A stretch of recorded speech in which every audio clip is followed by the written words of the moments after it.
Você já viu alguma criança que tem muita dificuldade com a matemática? Isso pode não ser só uma dificuldade, pode ser um transtorno específico que é chamado de descalculia. Assim como a gente tem os transtornos específicos de linguagem, que seria a dislexia, a descalculia é especificamente da matemática, porque a gente tem no cérebro uma área específica do processamento da matemática e às vezes isso está com muita dificuldade de processamento. E aí nós precisamos de uma avaliação específica para entender que aquilo às vezes não é uma coisa simples. A criança pode ter dificuldade desde o senso numérico, de entender a quantidade das coisas. De repente, ela precisa de coisas concretas para poder mesmo fazer essa relação entre um número, que é um símbolo, e a quantidade.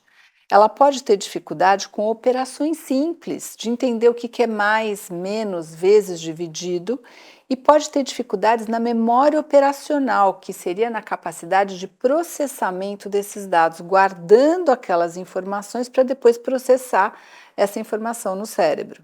As atividades práticas são essenciais para as crianças com descalculia.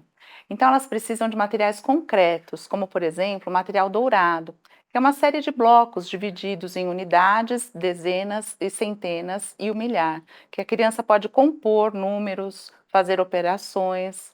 O ábaco também é um instrumento muito utilizado em crianças que têm descalculia, porque dessa forma ela pode fazer as operações que exigem o reagrupamento. Então, adições como, por exemplo, 12 mais 19, a criança pode reagrupar as unidades, dezenas dessa operação e entender por que são necessárias essas trocas para obter aquele resultado. As crianças que têm realmente o diagnóstico de descalculia, elas podem ter uma série de acomodações na escola. Saiba que com uma avaliação específica, essa criança pode eventualmente até usar calculadora dentro da sala de aula, porque ela precisa de um apoio. E se a gente tem esse recurso, essa ferramenta, por que não essa criança utilizar e sentir que ela é tão capaz como as outras? A matemática é um tipo de linguagem e por isso que os fonoaudiólogos também são habilitados para trabalhar com essas dificuldades de aprendizagem.